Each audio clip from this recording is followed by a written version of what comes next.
Hello students, here this is class plus 2 physics and this is our part 4 beta. Today we are discussing motional EMF and eddy current plus में हम इसकी applications भी discuss करेंगे बेटा. So stay connected with that video so that you get knowledge about eddy current and motional EMF. Okay, so this is chapter 6 beta. Electromagnetic induction plus 2 class physics. Okay so बेटा चलिए अब हम करते हैं हमारा topic that is motional EMF. क्या होता है इसको अच्छे से अब हम डिस्कस करेंगे, कैसे इसको हम स्टडी करेंगे. चलिए सो हमारा टॉपिक है आज का मोशनल ईएमएफ. देखो बेटा जो आपका टॉपिक है मोशनल ईएमएफ वो आपका इंड्यूस्ड EMF वेव करेगा. ठीक है, मतलब हम क्या करेंगे इसमें हम एरिया को चेंज करके इंड्यूस्ड EMF प्रोड्यूस करेंगे. क्लियर, हमें क्या करना है, हमें एरिया को चेंज करना है और हम ये देखेंगे क्या एरिया को चेंज करने से EMF इंड्यूस्ड हो जाएगा. समझ रहे हो. ओके तो हमने ये क्या ले लिया, क्रॉस के फॉर्म में हमने लिया मैग्नेटिक फील्ड. क्लियर, हमने क्या ले लिया, ये देखिए मैग्नेटिक फील्ड हमने ले लिया और यहाँ पे देखिएगा आप जो मैग्नेटिक फील्ड है वो अंदर की तरफ है, इनसाइड. ठीक है, यहाँ पे हमने एक कंडक्टर लिया है PQ. ठीक है, जैसे कि मान लो ये मैंने एक वो ले लिया एरिया PQRS और इसके ऊपर अब मैं कंडक्टर को मूव कराऊंगी. क्लियर, ऐसे जैसे पेंसिल है ना, आपको पेंसिल दिखाई दे रही है, पेंसिल क्या है आपका एक PQ कंडक्टर है जो इसके ऊपर मूव करेगा. ठीक है, इसके ऊपर नीचे मूव करने से देखिए जो स्केल है उसका एरिया इंक्रीज और डिक्रीज होगा. अगर मैं इसको राइट साइड लेके जा रही हूँ तो एरिया इंक्रीज हो रहा है. ठीक है, और लेफ्ट साइड लेके आऊँगी तो एरिया डिक्रीज होगा. और इसी तरीके से हम एरिया को चेंज, देखो अब एरिया धीरे धीरे क्या हो रहा है, इंक्रीज हो रहा है ना. तो हम क्या करेंगे इसमें एरिया को वेरी करेंगे, एरिया को चेंज करेंगे, डिक्रीज इंक्रीज करेंगे सो दैट हम एरिया को चेंज करके EMF इंड्यूस्ड कर सकें. क्लियर, तो ये इस एरिया के ऊपर हमने ये इतना बड़ा मैग्नेटिक फील्ड रीजन है, हमने क्या किया है इस एरिया के अंदर एक सिलेक्टेड एरिया लिया है. ठीक है, ये क्या है हमारा क्रॉस एक यूनिफॉर्म मैग्नेटिक फील्ड है. फिक्स है बेटा, ये यूनिफॉर्म है, इसकी वैल्यू चेंज नहीं हो रही है. क्लियर, और ये किस साइड लग रहा है, ये अंदर की साइड लग रहा है. ठीक है, किस साइड लग रहा है आपका, अंदर की साइड. ऐसे जैसे मेरी पेंसिल इन्वर्ट हो रही है ना, ऐसे अंदर की तरफ लग रहा है. क्लियर, और जो इसकी डायरेक्शन होगी वो क्या होगी, अंदर की तरफ होगी. पहले ही मैंने आपको बताया है लाइक पेंसिल इन्वर्ट जा रही है, पेंसिल की जो नोब है ना निप अंदर आगे वाली ये अंदर की तरफ जा रही है. ठीक है बेटा, समझ रहे हो आप इसको. ठीक है, ये देखिए आपको इधर से दिखाई देगा इस तरीके से, और इसके ऊपर इस तरीके से ब्लू पेन मैंने मूव कराया है, ये इस तरीके से कंडक्टर इस पर मूव हो रहा है. ठीक है बेटा. ओके तो आपको समझ आ गया, हमें क्या करना है एरिया को चेंज कराना है. इसके अंदर क्या कराना है, एरिया को चेंज कराना है. और जो हमारे पास PQ कंडक्टर है, ठीक है क्लियर, वो उसके ऊपर मूव करेगा मैग्नेटिक फील्ड के अंदर. समझ रहे हो आप, मैग्नेटिक फील्ड ऐसे अंदर की तरफ काम करेगा और कंडक्टर इस पर ऐसे मूव करेगा राइट एंड लेफ्ट. चलिए ठीक है, तो अब देखिए बेटा आप जो हमारा ये कंडक्टर मूव कर रहा है इसके ऊपर PQ है वो कंडक्टर, तो PQ कंडक्टर इस पर कंटिन्यू मूव करेगा. क्लियर, और लेफ्ट साइड मूव करा रहे हैं हम इसको, और कितनी वेलोसिटी से मूव कर रहा है, ये V वेलोसिटी के साथ मूव कर रहा है. ठीक है, किस साइड मूव कराएंगे हम इसको, लेफ्ट साइड. तो देखिए जब जैसे जैसे हम इसको लेफ्ट साइड लेके जाएंगे तो धीरे धीरे इसका एरिया क्या हो जाएगा, डिक्रीज. धीरे धीरे इसका एरिया क्या हो जाएगा, डिक्रीज हो जाएगा. तो PQ हमारे पास क्या है, एक कंडक्टर है जिसको हम लेफ्ट साइड मूव कराएंगे V वेलोसिटी के साथ. तो देखिए जो हमने एरिया सेलेक्ट कर रखा है PQRS, उसका एरिया धीरे धीरे क्या हो जाएगा, डिक्रीज हो जाएगा जैसे ही हम इसको मूव कराएंगे. ओके, तो हमें बेसिकली यही तो करना है कि इसके एरिया को चेंज करना है. अब आप देखिएगा बेटा, अब जब यहाँ पे था PQ पे तो धीरे आगे जाएगा तो इसका एरिया चेंज हो जाएगा. क्लियर, तो आप इसको 3D में इस तरीके से देख सकते हैं कि जैसे मैं पेंसिल को लेफ़्ट साइड लेके जा रही हूँ तो जो स्केल है उसकी विड्थ धीरे धीरे धीरे धीरे डिक्रीज होती जा रही है. समझ आ रहा है आपको. ठीक है, तो इसी तरीके से हमने एरिया को क्या करना है, एरिया को चेंज करना है. ओके, समझ रहे हो आप मेरी बात को. देखिए स्केल को भी कितना एरिया मैंने चेंज कर दिया, जैसे मैं पेंसिल को इसके ऊपर से मूव करा रही हूँ. ठीक है बेटा जी, समझ आ रहा है ना आपको कि मैं आपको क्या समझाने की कोशिश कर रही हूँ। और जब हम इस पेंसिल को यानी कि जब इस कंडक्टर को मूव कराएंगे, एरिया में चेंज लाएंगे, तो जो गैल्वेनोमीटर यहाँ पे है ये इसमें डिफ्लेक्शन शो करेगा। गैल्वेनोमीटर क्या करेगा, इसमें डिफ्लेक्शन शो करेगा। ठीक है बेटा, तो आपको समझ आ गया हम बेसिकली क्या करना चाहते हैं। चलिएगा, ओके ठीक है। चलो अब हम क्या करते हैं बेटा, अब हम करते हैं जो इसकी पी क्यू है हमारे पास, इसको हम आर एस के इक्वल मान सकते हैं ना, है ना। जो पी क्यू है वो किसके इक्वल हो जाएगा, आर एस के इक्वल हो जाएगा। और वो हमारा क्या है, टोटल एल लेंथ। ठीक है, तो P Q is equal to, हमारे पास एक रेक्टेंगुलर स्लैब हो गई ना ये। ठीक है, तो पी क्यू किसके इक्वल है, आर एस के इक्वल है। पी क्यू किसके इक्वल है बेटा, आर एस के इक्वल है, which is called length L. इसको हमने एल कंसिडर करा है। ठीक है बेटा, और देखिए आप जो आर क्यू है हमारा वो किसके इक्वल है, पी एस के इक्वल है। ठीक है, आर क्यू किसके इक्वल है, पी एस के इक्वल है। ओके, और वो क्या है, हमारी ब्रेथ है, दैट इज एक्स। ठीक है बेटा, तो हमारा एक्स क्या हो जाएगा, यहाँ पे देखिए आप, एक्स है हमारा आर क्यू। ठीक है, और पी क्यू आर एस है हमारी लेंथ। तो हमारे पास ये क्या है, एक रेक्टेंगल है जिसका हमें एरिया फाइंड आउट करना है। और यू नो दैट रेक्टेंगल का एरिया क्या होता है, लेंथ इनटू ब्रेथ। ठीक है, तो अब हम फ्लक्स निकालेंगे पी क्यू आर एस के अंदर। ठीक है, जो पी क्यू आर एस हमारे पास रेक्टेंगल है उसका क्या निकालेंगे हम, फ्लक्स। फ्लक्स क्या होता है, बी एल एक्स। ठीक है, इसका फ्लक्स क्या आ गया, बी एल एक्स आ गया। क्यों आ गया बेटा, देखिए यहाँ पे जो हमारा एल एक्स है वो क्या है, एरिया है। एरिया का मतलब क्या होता है, लेंथ इनटू ब्रेथ, तो इसको हम एरिया भी बोल सकते हैं। थीटा यहाँ पे हमारा क्या रहेगा, 0, और कोस 0 क्या होता है, 1। तो हम इसको एरिया को क्या लिखेंगे, एल इंटू एक्स। इस तरीके से आपने छोटी क्लासेज में पढ़ा है कि रेक्टेंगल का एरिया क्या होता है, लेंथ इंटू ब्रेथ होता है। तो हमने इसको लिखा बी एल एक्स, और you can say B into A. ठीक है, तो ये हमारे पास आ गया फ्लक्स। अब फ्लक्स को अगर टाइम के साथ चेंज करेंगे हम, ठीक है, तो वो क्या हो जाएगा, ई एम एफ। अगर हमारा फ्लक्स कंटिन्यू चेंज हो रहा है विद रिस्पेक्ट टू टाइम, देखिए आप इसको मूव करा रहे हो कंटिन्यू। ठीक है, तो फ्लक्स कंटिन्यू चेंज हो रहा है, फ्लक्स में चेंज आएगा तो क्या प्रोड्यूस हो जाएगा, ई एम एफ। ठीक है, तो E is equal to minus D B L X by D T. अब हम बी एल को अलग कर लेंगे, तो minus D X by D T. और डिस्टेंस अपॉन टाइम क्या होता है, डिस्टेंस अपॉन टाइम आपका होता है वेलोसिटी। डिस्टेंस अपॉन टाइम आपका क्या होता है, वेलोसिटी होता है। ठीक है, तो ये हो जाएगा बी एल वी। क्लियर, क्या हो जाएगा, B that is magnetic field, L length of the conductor, V is the velocity of the conductor. तो ये हमारा आ गया इंड्यूस्ड ईएमएफ जब हम किसी एरिया को मूव कराते हैं किसी भी मैग्नेटिक फील्ड के अंदर। ठीक है, तो काफ़ी इजी है बेटा, आपको आई होप समझ में आ गया होगा। तो ये हमारा है मोशनल ईएमएफ, यानी कि किसी के मोशन कराने से जब ईएमएफ प्रोड्यूस हो जाता है। ईएमएफ प्रोड्यूस हो जाएगा तो क्या हो जाएगा हमारा, बताइए आप। ईएमएफ प्रोड्यूस हो जाएगा तो हमारा करंट प्रोड्यूस हो जाएगा। और हमें पता है कि ईएमएफ जो इंड्यूस होता है उसको या तो हम इसकी डायरेक्शन निकालेंगे राइट हैंड रूल से, या हम निकालेंगे लेंजिज लॉ से। ठीक है, इस तरीके से हम क्या कर सकते हैं, उसकी डायरेक्शन फाइंड आउट कर सकते हैं। ठीक है बेटा, तो इसकी डायरेक्शन हो जाएगी क्यू आर एस पी। इस तरीके से इसकी डायरेक्शन हो जाएगी करंट की, किधर से किधर, क्यू आर एस पी। ठीक है, यानी कि आप क्या कह सकते हो, आप कह सकते हो कि जो हमारी डायरेक्शन है वो क्यू से आर से एस से पी है। यानी कि आप ये कहोगे कि जो डायरेक्शन है वो क्लॉकवाइज है। कैसे है, क्लॉकवाइज है। क्लियर, तो क्लॉकवाइज है तो इसका मतलब यहाँ पे साउथ जनरेट हो जाएगा। अब चलो एक न्यूमेरिकल करते हैं हम।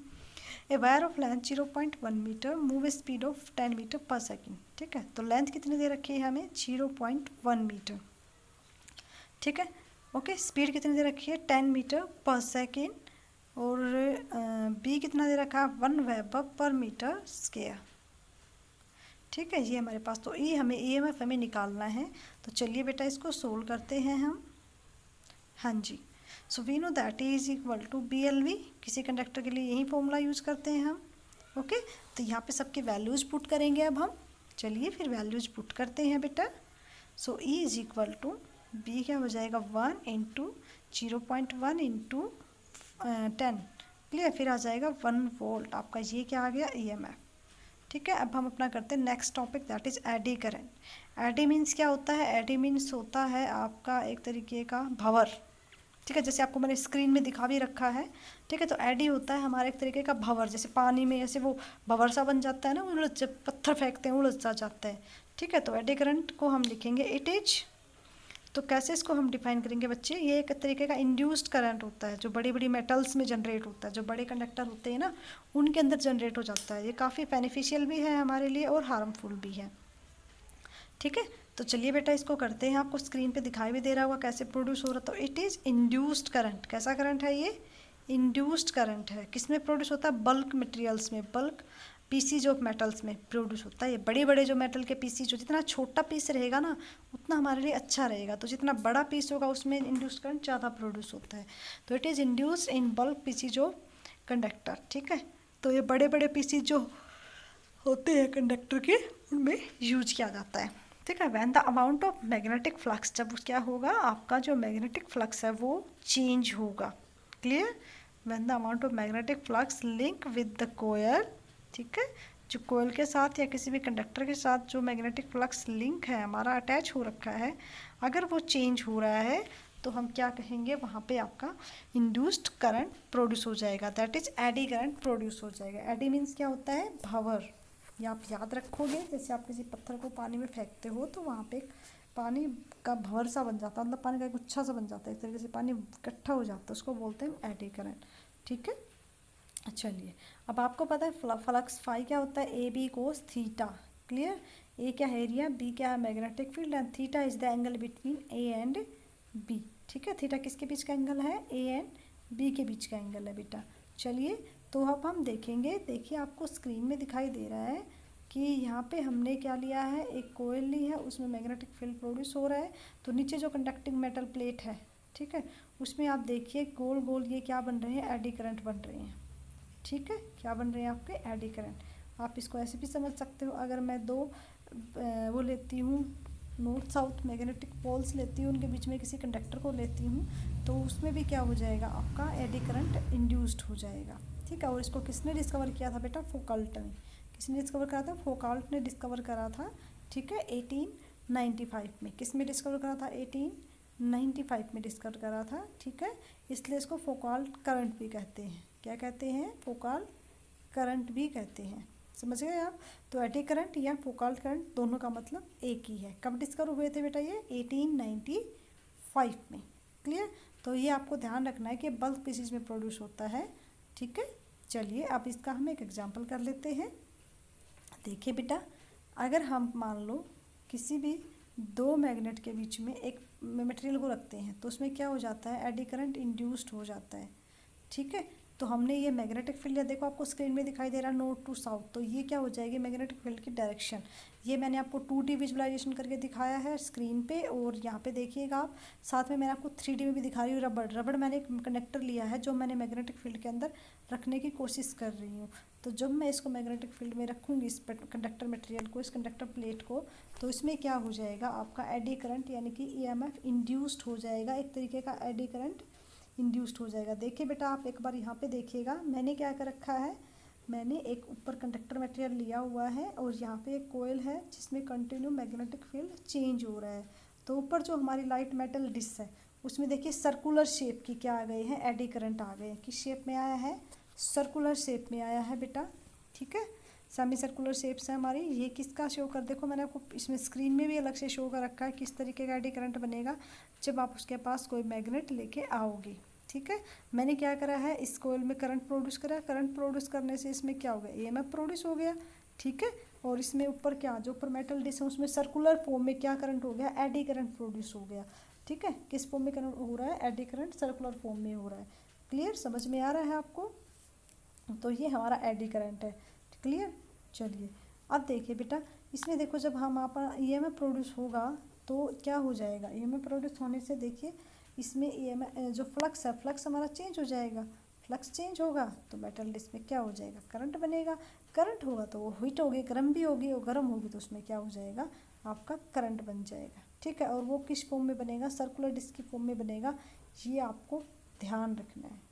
समझ रहे हो बेटा, आप समझ रहे हो ना। ठीक है, मतलब आपको अच्छे से हर चीज़ क्लियर होनी चाहिए कि क्या हो रहा है। तो ये जो हमने 2D में करा था वहीं आपको मैंने वहाँ पे पिक्चर में शो करा है। ठीक है। तो आई क्या होता है आपका E/R, जो आपने ओम्स लॉ में पढ़ा है। देखो बेटा ई क्या होता है, बेसिकली हमारा वोल्टेज ही है। अगर हम वोल्टेज को रेजिस्टेंस से डिवाइड करते हैं तो हमें क्या मिल जाएगा E/R। तो हम ई को क्या लिख सकते हैं d∅dt, और उसको हम क्या करेंगे R से डिवाइड करेंगे तो आई हो जाएगा हमारा d∅dt अपॉन R। ये क्या आ गया, आप एडी करंट की वैल्यू आ गई, क्या आ गई, I is equal to minus d∅dt upon R। Minus क्या कर रहा है, माइनस ये शो कर रहा है कि हमारा जो डायरेक्शन होगा, ठीक है, वो लेंजीज लॉ मेजर करती है या राइट हैंड रूल मेजर करता है। ठीक है, डायरेक्शन किससे मेजर करते हैं हम, लेंजीज लॉ से या right hand Fleming right hand rule से। ठीक है, तो चलिए बेटा अब हम करते हैं इसकी अप्लीकेशंस। क्या करेंगे अब हम इसकी अप्लीकेशंस, मतलब ये हमारे लिए कहाँ बेनिफिशियल है। देखिए बेटा इसके अप्लीकेशंस की जो एक्सप्लेनेशन है वो आपके सिलेबस में नहीं है। आप सिंपली इसकी एप्लीकेशंस को लर्न कीजिएगा कि क्या क्या होती हैं, कहाँ कहाँ कैसे यूज होती हैं। ठीक है, मेन जो इसका फंक्शन है ना इसका है डंपिंग, ये काफ़ी कंसेप्ट इसका यूज़ किया जाता है। तो सबसे पहले मैं आपको बताती हूँ कि एडी करंट को हम कैसे रिड्यूस कर सकते हैं। देखिए बेटा ध्यान रखिएगा, एडी करंट कभी परमानेंट फिनिश नहीं किया जा सकता, एलिमिनेट नहीं किया जा सकता। ठीक है, इसको हम सिर्फ रिड्यूस कर सकते हैं, कुछ हद तक कम कर सकते हैं, जैसे इसका वो करके रेजिस्टेंस लगा के, इसमें इंसुलेटर लगा के, इसके ऊपर इसका साइज छोटा करके मेटल्स का, ठीक है, पीसीज में लेके ये इसको रिड्यूस कर सकते हो आप, पर कभी भी इसको ख़त्म नहीं कर सकते। इस चीज़ का आप स्पेशली ध्यान रखिएगा। ठीक है, तो चलिए फर्स्ट एप्लीकेशन इसकी हम करते हैं। ये आपकी स्क्रीन पे है बेटा जी, दिस इज इलेक्ट्रोमैग्नेटिक डंपिंग। ठीक है, मैंने आपको बताया था कि इसका डंपिंग के लिए हम बहुत ज़्यादा यूज़ करते हैं। क्यों करते हैं बेटा, देखिए जब हमारा मतलब ये होता है ना एक मिनट रुकिएगा जरा, in designing dead beat galvanometer. ठीक है, जो हमारे डेड बीट गैल्वेनोमीटर होते हैं, अगर हमें उसकी नीडल को, देखिए आपको पिक्चर में दिखाई भी दे रहा है। ठीक है, अगर उसकी नीडल को हमें क्या कराना है, अगर उसकी नीडल को ये देखिए, अगर हमें क्या करना है, जो इसका ये है ये इधर घूम रहा है और अगर ये इधर घूम रहा है, अगर इसकी नीडल को हमें क्या कराना है, इस जगह स्टॉप करना है। ठीक है, तो हम क्या करेंगे बेटा, इसको डंपिंग कराएंगे ताकि ये धीरे धीरे स्टॉप हो जाए। धीरे धीरे क्या करेगा, ये स्टॉप हो जाएगा। क्लियर, तो डेड बीट को डिज़ाइन करने में इसका बहुत बड़ा रोल है, क्योंकि धीरे धीरे डंपिंग का मतलब होता है धीरे धीरे धीरे किसी सिग्नल का बिल्कुल कम हो जाना और बिल्कुल ख़त्म हो जाना एक तरीके से। ठीक है, जी क्या है, गैल्वेनोमीटर का हमारा सिंबल है। तो अगर डंपिंग नहीं होगा, इलेक्ट्रोमैग्नेटिक अगर डंपिंग हम नहीं करेंगे तो हमारी नीडल कंटिन्यू हिलती रहेगी, रुकेगी ही नहीं। तो हमें पता ही नहीं चलेगा कि जो हमारी यूनिट्स हैं या जो हमारी वैल्यू आई है करंट की कितनी आई है, हमें पता नहीं चल पाएगा। ठीक है, इसलिए काफ़ी इम्पोर्टेंट है और मेन इसका डंपिंग में ही, डैम्पिंग में ही हम इसका ज़्यादा यूज करते हैं। ठीक है बेटा, तो आपको ये हर चीज़ अच्छे से क्लियर होनी चाहिए कि हम हर चीज़ को कैसे यूज कर रहे हैं। वैसे आपके सिलेबस में इनकी एक्सप्लेनेशन नहीं है। ठीक है, सिर्फ आपसे पूछा जाएगा कि what are eddy current and what are its application and. ठीक है, तो आपको सिर्फ एप्लीकेशंस आप लिख दीजिएगा 3 या 4, एटलीस्ट आप 5 लिख दीजिएगा। जो मैं आपको मटेरियल कराती हूँ अगर आप वो भी बोर्ड में लिख के आओगे तो आपको फुल मार्क्स मिलेंगे, कहीं पर भी आपका कोई भी नंबर नहीं कटेगा। ठीक है बेटा, तो आप अच्छे से पढ़ाई कीजिएगा। ठीक है, इसके बाद हम करते हैं इसका सेकेंड, इंडक्शन फर्नेस। जो इंडक्शन चूल्हा होता है हमारा, उसमें भी हम इसका यूज करते हैं बेटा। ठीक है, ओके, तो इसका हम यूज करते हैं to produce high temperature. Clear, जब इसमें से कंटिन्यू क्या होता रहता है, कंटिन्यू करंट होता चेंज होता रहता है, तो इससे क्या होगा, उसका फ्लक्स कंटिन्यू चेंज होता रहेगा। फ्लक्स कंटिन्यू चेंज होता रहेगा तो उसमें ज़्यादा इंड्यूस्ड करंट प्रोड्यूस हो जाएगा, दैट इज़ एडी करंट। अब ज़्यादा एडी करंट प्रोड्यूस होगा, ज़्यादा करंट हो जाएगा तो वो मेटल क्या हो जाएगी, ज़्यादा गर्म हो जाएगी। ठीक है, जिससे उसका टेम्परेचर क्या हो जाएगा, बहुत ज़्यादा हाई हो जाएगा। ठीक है, उसका टेम्परेचर क्या हो जाएगा, बहुत ज़्यादा हाई हो जाएगा। तो इस तरीके से इस कंसेप्ट का हम यूज करते हैं। उसके बाद आपका आएगा eddy current brake. This is very important application.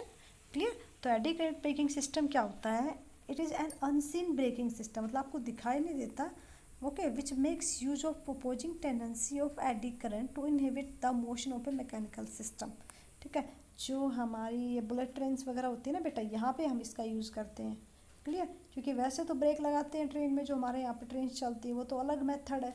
यहाँ पे ये जो बुलेट ट्रेन्स है ना उनके अंदर इसका यूज़ करते हैं। तो बेटा ये दो कंसेप्ट भी वर्क करता है, Faraday law and Lenz's law. Clear. Faraday law तो आपको पता ही है, सेकंड लॉ, फ्राडे की सेकंड लॉ हम यूज़ करते हैं, और लेंज़िस लॉ को यूज़ करें। तो जैसे कोई भी ट्रेन है बेटा, ये उसका ब्रेक्स अगर जब उस पर अप्लाई करेंगे हम, ठीक है, तो हमें क्या करना होता है, वहाँ पे डंपिंग कराना होता है। डंपिंग कराएंगे तो जैसे देखिए आप उसमें रेल का जो होता है, पटरी को बोलते हैं बेटा, जो नीचे वाली पटरी होती है ना उसको हम रेल बोलते हैं, ठीक है। ट्रेन उसके ऊपर चलती है, जो गाड़ी होती है। तो जैसे हम उस पर ब्रेक अप्लाई करेंगे तो देखिए उसमें हम मैग्नेटिक फ्लक्स चेंज करेंगे, तो जो ट्रेन होती है ना नीचे, ठीक है, क्लियर, उसमें जो हमारा गोल गोल व्हील होता है उसमें क्या हो जाएगा, एडी करंट प्रोड्यूस हो जाएगा, ठीक है। और दोनों तरफ क्या लगे होंगे, उसके मैग्नेट लगे होंगे एडी करंट के, ठीक है। जब उस गोल व्हील में एडी करंट प्रोड्यूस हो जाएगा, दोनों तरफ क्या लगा होगा, मैग्नेट लगा होगा, ठीक है। तो उसमें क्या हो जाएगा, इंड्यूस्ड ईएमएफ प्रोड्यूस होने की वजह से क्या हो जाएगा, वो जो व्हील है वो स्टॉप हो जाएगा, रुक जाएगा, ठीक है। व्हील क्या हो जाएगा, स्टॉप हो जाएगा, क्लियर। अब उसके बाद आपका आता है इलेक्ट्रिक पावर मीटर। ज़्यादा आपको एक्सप्लेनेशन की ज़रूरत नहीं है बेटा, मैं आपको पहले ही बता रही हूँ, एक्सप्लेनेशन मैं आपको दे रही हूँ ताकि आपको थोड़ा बहुत समझ आ जाए, क्लियर। और आपने जैसे मीटर में आपने देखा होगा कि गोल गोल चक्री सी होती है जो घूमती रहती है, और जिसमें लाइट मतलब रेड रेड कलर की लाइट उसमें आती रहती है, ठीक है। तो वो इलेक्ट्रिक पावर मीटर वो भी किस पे डिपेंड करता है, आपका एडी करंट की एप्लीकेशंस में ही अंदर ही आता है। तो आप हर चीज़ को अच्छे से समझ के कीजिएगा ताकि आपको कहीं पर भी किसी भी टॉपिक में कोई भी प्रॉब्लम ना आए, क्लियर। उसके बाद आपका आता है इंडक्शन मोटर, ठीक है। इंडक्शन मोटर में भी हम इसका यूज़ करते हैं, और बस इसका एक जो मिसयूज है वो यही है बेटा कि ये हीट गर्म ज़्यादा होता है, ठीक है। इसका हीटिंग इफेक्ट ही है, जो इसका हीटिंग लॉस ही ज़्यादा प्रॉब्लम है, वरना तो इसका हर जगह हम अच्छे से यूज़ कर लेते हैं। तो जो है इंडक्शन मोटर में क्या कह रहा है कि जब उसकी मोटर रोटेट करती है, जो सिंपली हम मोटर यूज़ करते हैं, ठीक है, तो मैग्नेटिक फील्ड भी इसमें चेंज होगा, तो मैग्नेटिक फील्ड चेंज होगा तो करंट भी इंड्यूस्ड हो जाएगा। अब करंट इंड्यूस्ड हो गया तो डंपिंग का काम करेगा, धीरे धीरे धीरे वो उस सिस्टम को क्या कर देगा, स्टॉप कर देगा, धीरे धीरे उसको रोक देगा एक तरीके से, समझ रहे हो आप, ठीक है। तो इंडक्शन मोटर्स में इसका कैसा कंसेप्ट है, ठीक है। तो आपको ध्यान रखना है इन बातों का कि हम इसको किस तरीके से यूज करते हैं। स्पीडोमीटर में भी इसका यूज होता है, स्पीडोमीटर में एक नीडल लगी होती है, आपको पता है।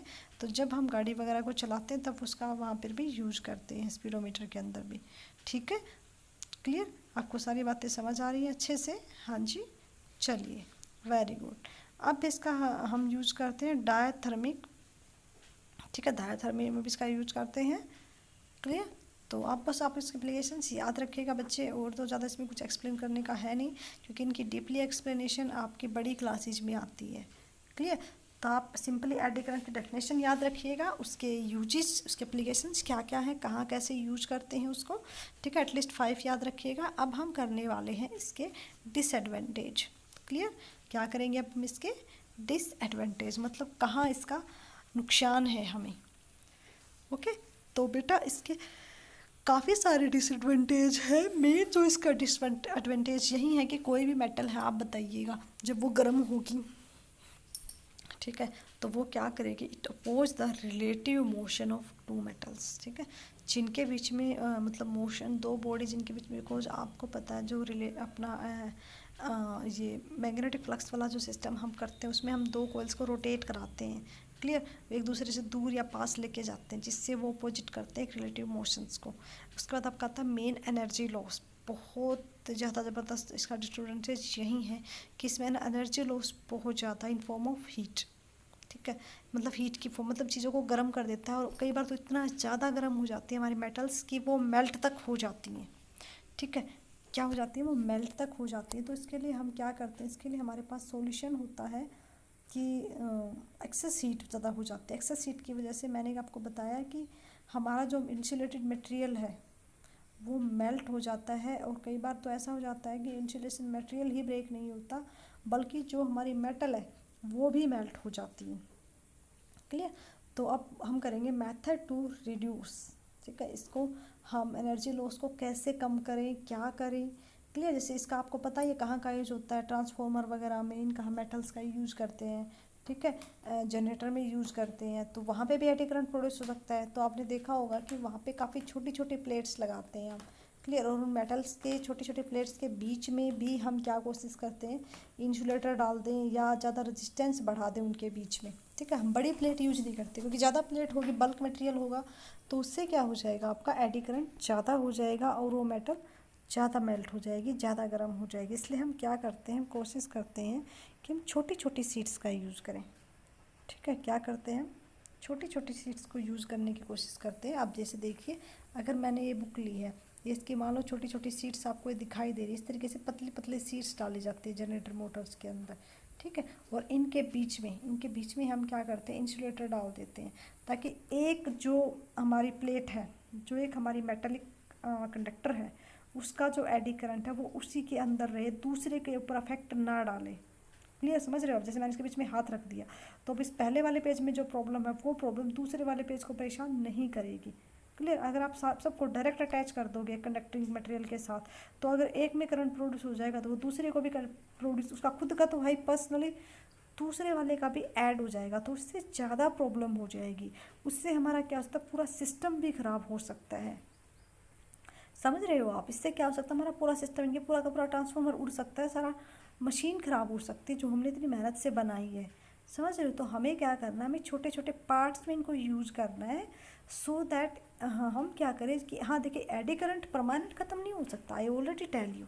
क्लियर, हम इनके बीच में गैप रख सकते हैं, इनके बीच में हम इनके बीच में कोई इंसुलेटिंग मटेरियल डाल सकते हैं, इनके बीच में हम कोई रेजिस्टेंस डाल सकते हैं, सो दैट एक जो हमारे पास मेटल है, कंडक्टर प्लेट है, उसमें जो इंड्यूस्ड ईएमएफ है वो उसी के अंदर रहे।